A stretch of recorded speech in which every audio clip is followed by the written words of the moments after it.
नमस्ते। आज के इस विश्लेषण में हम सीधे मुद्दे पर आते हैं। डॉक्टर दीप्ति तनेजा और पवन कुमार जैसे जानकारों के शोध को डीकोड कर रहे हैं। क्या सच में दुनिया एक बहुत बड़े आर्थिक संकट के मुहाने पर खड़ी है? चलिए बिना समय बर्बाद किए फटाफट इन डेटा पॉइंट्स को समझते हैं। तो सबसे बड़ा सवाल, क्या वाकई एक बड़ा आर्थिक संकट आ रहा है? देखिए, ये कोई हवाई डर नहीं है। ये ठोस डेटा और ग्लोबल ट्रेंड्स पर आधारित एक बहुत ही गंभीर सवाल है। आइए देखते हैं कि एक्सपर्ट्स के रडार पर क्या चल रहा है। आज की चर्चा का एजेंडा बहुत ही क्रिस्प है। हम संकट के संकेतों से शुरू करेंगे, मंदी की शुरुआत कैसे होती है वो देखेंगे, फिर महंगाई और नौकरियों का जो चक्र है उसे समझेंगे। उसके बाद विदेशी मुद्रा और युद्ध के असर, और अंत में आम नागरिक की जेब पर इसका क्या प्रभाव पड़ता है, इस पर बात करेंगे। तो चलिए पहले हिस्से पर आते हैं।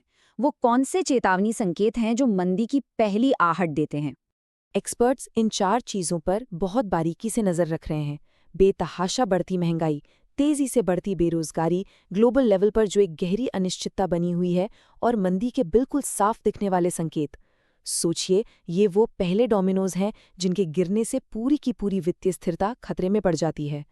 अब सबसे दिलचस्प बात ये समझना है कि आखिर इन संकेतों से एक पूरी की पूरी मंदी शुरू कैसी हो जाती है। इसके पीछे का असली मैकेनिज्म क्या है? मंदी यानी रिसेशन, आसान भाषा में कहें तो जब आर्थिक गतिविधियों में एक बहुत बड़ी और लंबी गिरावट आ जाए। और ऐसा होता क्यों है? अक्सर बेकाबू महंगाई और जब लोग अचानक से अपना खर्च कम कर देते हैं, तब ऐसी स्थिति बनती है।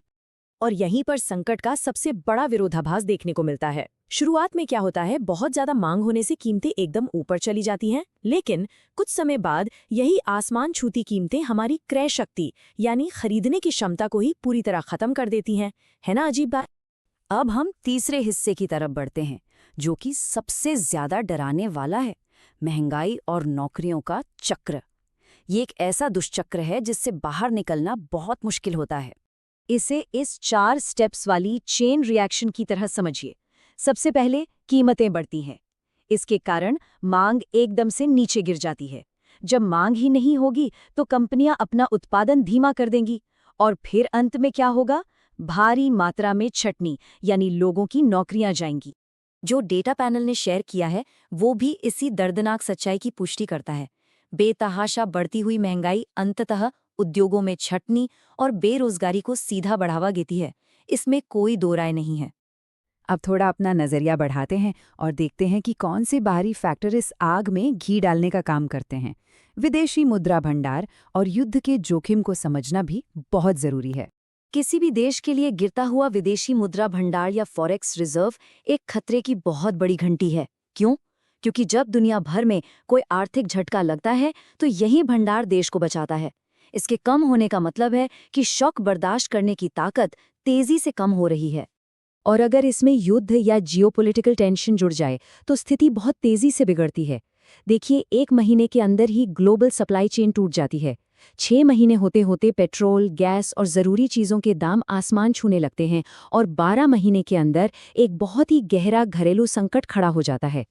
तो अब इन सब बड़ी बड़ी मैक्रो इकोनॉमिक बातों को ज़मीन पर उतारते हैं। ये समझते हैं कि इन विशाल वैश्विक ताकतों का आम इंसान की जिंदगी पर क्या असर पड़ता है। इन सब चीजों का सबसे पहला और सबसे भारी प्रहार सीधा मिडिल क्लास पर होता है। हाथ में पैसा कम बचना, हर वक्त नौकरी जाने का डर सताना, और पूरे परिवार के साथ साथ छात्रों के भविष्य पर एक बहुत बड़ा मानसिक और आर्थिक दबाव आ जाना। यही वो कड़वी सच्चाई है जिससे गुजरना पड़ता है। तो क्या हम बस हाथ पर हाथ धरे बैठे रह सकते हैं? बिल्कुल नहीं। पैनल ने कुछ बहुत ही प्रैक्टिकल कदम सुझाए हैं। ग्लोबल इकोनॉमिक ट्रेंड्स की जानकारी रखनी चाहिए, एक मजबूत इमरजेंसी फंड बनाना चाहिए, नई स्किल सीखते रहना चाहिए ताकि जॉब सिक्योर रहे, और सबसे ज़रूरी, फालतू खर्चों पर तुरंत लगाम लगानी चाहिए। आखिर में एक बहुत ही बड़ा सवाल छोड़कर जा रहे हैं। क्या आज का मिडिल क्लास इन लगातार बढ़ते वैश्विक दबावों को झेलने के लिए वाकई तैयार है?